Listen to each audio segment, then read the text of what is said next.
పాస్టర్లలో కూడా బైబిల్‌లో లేని దాన్ని బోధించి, తప్పుడు బోధలు చేయబట్టే విమర్శలు చేసే వాళ్ళకి మీరే ఆద్యం పోస్తున్నారు. మీలాంటి పాస్టర్స్. బైబిల్ టచ్ అనంగాల్నే రోగాలు బైబిల్‌లో నుంచి నేను బైబిల్‌లో ఉందా? బైబిల్‌లో నా ప్రశ్న పూర్తి బైబిల్‌లో బైబిల్‌లో లేనిది నేనేం బోధించానో ఒక రిఫరెన్స్ చూపించండి. నాదొక మెసేజ్ చూపించండి. నేను మిమ్మల్ని అనట్లేదు. మీలాంటి పాస్టర్స్. మీలాంటి అని ఎందుకు అంటున్నారు? మీరు మీలాంటి అని ఎందుకు అంటున్నారు? మరి మీరు పాస్టర్ కొంతమంది పాస్టర్స్ అనండి. నాలాంటి అని నన్ను ఎందుకు కలుపుతున్నారు?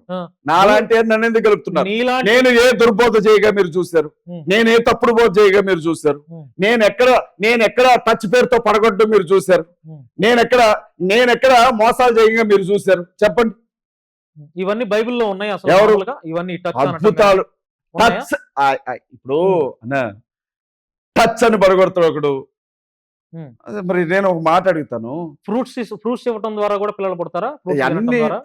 ప్రార్థన చేసి ఒక విషయం చెప్పిన నిన్న నేను ఒక విషయం చూసాను. ఏంటంటే ఒక బిలీవర్ ఇంటికి వెళ్ళాను. టీవీలో ఒక ప్రోగ్రామ్ వస్తుంది. బత్తాలు బూడిద తీసుకొచ్చి మీద పోతున్నారు పాస్టర్ మీద. ఆ బూడిదలోనే ఉంటాడంట. బూడిదలో ఉండి ప్రార్థన చేస్తారంట ఉపవాసం. ఏందిరా నాయన కదా అని అంటే, పాత నిబంధనలో మీరు బూడిద పోసుకొని ప్రార్థన చేయండి అని ఉంటుంది. పాత నిబంధన కొట్టివేయబడింది. అయినా దాన్ని తీసుకొచ్చి ఇప్పుడు జనాల మీద రుత్తా ఉన్నారు.